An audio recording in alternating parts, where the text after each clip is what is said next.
এরকম তেলাওয়াত করে কখনোই নামাজ শুদ্ধ করতে পারবেন না। আপনার নামাজ যতবারই পড়বেন আপনার নামাজ ততবারই ভেঙে যাবে। অধিকাংশ লোক কুল আউযু বিরব্বিন নাস, এখন তো অর্থই ঠিক নেই, নামাজ হবে কেমনে?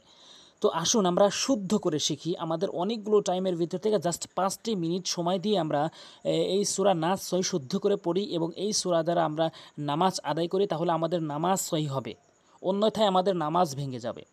তো আসুন আমরা এখানে মার করে দিয়েছি, এখানে এখানে এই জায়গাগুলোতে ভুল বলার কারণে আমাদের নামাজ কিন্তু ভেঙে যায়। তো আসুন এভাবে আমরা কেউ তেলাওয়াত করব না। অধিকাংশ লোক এভাবে তেলাওয়াত করে কুল আউযু বিরব্বিন নাস, এভাবে তেলাওয়াত করা যাবেই না। এভাবে তেলাওয়াত করলে বরঞ্চ গুনাহ হবে। তো আসুন শুদ্ধ করে শিখি। আর ভিডিওতে অবশ্যই একটি লাইক দিবেন আর সাবস্ক্রাইব করবেন পরবর্তী ভিডিও পাওয়ার জন্য। আর ভিডিওটি শেয়ার করে দিবেন যাতে করে প্রত্যেকেই সহি শুদ্ধ করে শিখতে পারে, এতে আপনার সওয়াব লাভ হবে। তো আসুন কফ লাম পেশ কুল, যদি আপনি কুল বলেন তাহলে আপনার নামাজ ভেঙে যাবে। অর্থ দাঁড়াবে হে রাসূল আপনি খান। এখানে নাউজুবিল্লাহ এটিও বলা যাবে না। এখানে শুদ্ধ সহি অর্থ হলো, সঠিক অর্থ হলো কুল, হে রাসূল আপনি বলে দিন। এই কফটি জিহ্বার গোড়া উপরে তালু থেকে উচ্চারণ করলে সঠিক অর্থ দাঁড়ায় কুল কুল। আর যদি কুল বলেন তাহলে হবে না, নামাজ ভেঙে যাবে। কুল কুল। এরপরে হামজা জবর আইন পেশ উ, অধিকাংশ উ বলে আইনের জায়গায় হামজা এনে উচ্চারণ করে, ভুল বলে অর্থ চেঞ্জ হয়ে যায়, নামাজ ভেঙে যায়। এখানে আউ আউ আউ, তাহলে অর্থ দাঁড়াবে আমি আশ্রয় চাচ্ছি, আউ আউ, এভাবে বলবেন। জাল পেশ রু, অধিকাংশ লোক জু বলে রু বলবেন। রু, জিব্বার আগা দাঁতের আগার সঙ্গে জিব্বার আগাটি মিলাবেন, রু রু রু। কুল আউযু, বা জেরে বি, রবা জবর রব, বানুন জেরে বিন, এইটি ওয়াজিব গুন্না করবেন। মিমে বা নুনে যদি কখনো তাসদীদ দেখেন, কালাওয়ালায় চিহ্নটি দেখেন, তখন আপনি ওয়াজিব গুন্না করবেন। আপনি এখানে একটি নিয়ম শিখছেন, এই নিয়মটি কোরআনের যত জায়গাতে রয়েছে আপনি সেই জায়গাগুলোতে আপনার সহি শুদ্ধ। আশা করি প্রতিটি নিয়ম আপনার জন্য খুবই গুরুত্বপূর্ণ। আপনি অবশ্যই ভিডিও শেষ পর্যন্ত দেখবেন, অবশ্যই শেষ পর্যন্ত দেখার রিকোয়েস্ট থাকলো। নুন আলিফ জবর না, এক আলিফ টানবেন, জবরের বাম পাশে খালি লিফ থাকলে এক আলিফ টানবেন। এই নিয়মটি শিখলেন, এই নিয়মটি যত থেকে আসবে আপনি টানতে পারবেন। সিন জের সি, না সি, ওয়াকফ করলে 3 আলিফ টেনে পড়তে হবে, নাস। আশা করি বুঝতে পেরেছেন। এভাবে তেলাওয়াত করবেন, কুল আউযু বিরাব্বিন নাস, মালিকিন নাস। এখানে মিম জবর মা, লাম জেরে কাফ নুন জেরে কিন, এভাবে ওয়াজিব গুন্নাটি করবেন। মিমে বা নুনে তাসদীদ দেখা মাত্রই নুন আলিফ জবর না, এক আলিফ টেনে পড়বেন, জবরের বাম পাশে খালি আলিফ থাকার কারণে। এবং এই মদের হরফের বামে যখন আপনি থামবেন তখন আপনি 3 আলিফ টেনে থামবেন, আর যদি না থামেন তাহলে এক আলিফ টানবেন, জবরের বাম পাশে খালি আলিফ হওয়ার কারণে। মালিকিন নাস। এরপরে হামজা জের ই, লাম খারা জবর লা, ইলা, অধিকাংশ লোক টেনে পড়ে না, এখানে টেনে পড়তে হবে। খারা জবর খারা জের উল্টো পেশ যদি কোথাও দেখেন তাহলে অবশ্যই আপনি এক আলিফ করে টেনে পড়বেন, এটির নাম হচ্ছে মদের হরকত। ইলা, হানুন জেরে হিন, ওয়াজিব গুন্না, মিমে বা নুনে তাসদীদ, নুন আলিফ জবর না, এক আলিফ টানবেন, জবরের বাম পাশে খালি আলিফ হওয়ার কারণে। ইলাহিন্না, সিন জেরে সি, ইলাহিন্নাসি।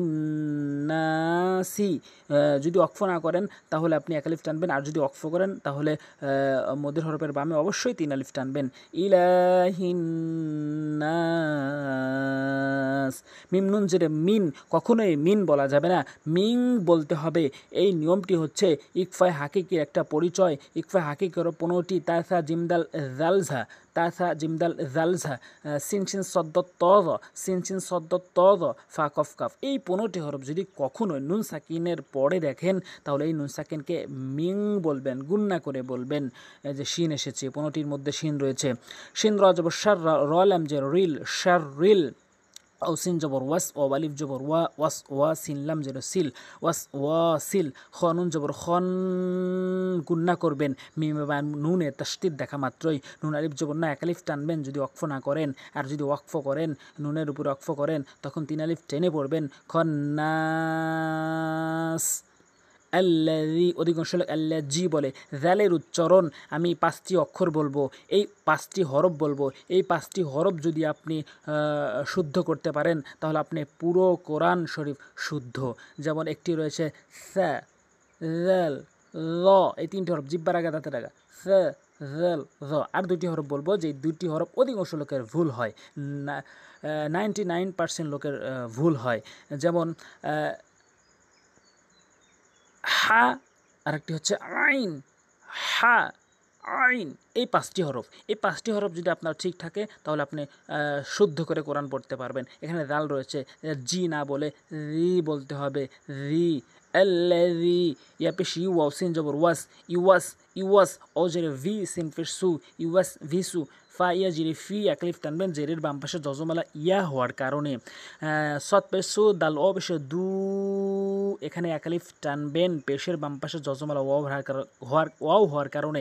একটি নিয়ম মনে রাখবেন, জবরের বাম পাশে খালি লিফ থাকলে একালিফ টানবেন, জেরের বাম পাশে যজমালা, জেরের বাম পাশে এরকম যজমালা ইয়া থাকলে একালিফ টানবেন, এরকম পেশের বাম পাশে যজমালা ওয়াও থাকলে একালিফ টানবেন, এরকম জবরের বাম পাশে খালি লিফ থাকলে একালিফ টেনে পড়বেন। এই নিয়মগুলো একটু মনে রাখবেন।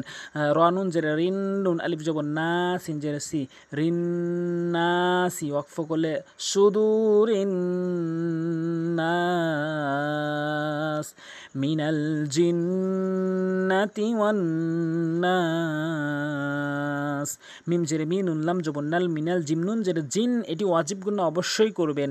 মিমে বা নুনে তাসদিদ, নুন জবর না, তা জেরে তি। আর হরকতগুলো হচ্ছে 1 জবর 1 জের 1 পেশ যদি কোথাও দেখেন তখন দ্রুত পড়বেন, তাড়াতাড়ি পড়বেন। জিন্নাতি, ও নুন জবর ওয়ান, নুন আলিফ জবর না, ওয়ান না, একে তো ওয়াজিব গুণা করবেন। আর 2 নাম্বার হচ্ছে এখানে এক আলিফ টানবেন। আর 3 নাম্বার হচ্ছে যদি ওয়াকফ করেন তখন 3 আলিফ টানবেন। মিনাল জিন্নাতি ওয়ান নাস। এইভাবে যদি আপনি তেলাওয়াত করেন তাহলে আপনার তেলাওয়াতটি শুদ্ধ। আর এই তেলাওয়াত দ্বারা নামাজ আদায় করলে আপনার নামাজ সহি হবে, অন্যথায় আপনার নামাজ সহি শুদ্ধ হবে না। তো আশা করি আমার ভিডিওতে একটি লাইক দিবেন আর সাবস্ক্রাইব করবেন পরবর্তী ভিডিও পাওয়ার জন্য। এই চ্যানেলে সহি শুদ্ধ করে কোরআন শেখানো হয়েছে।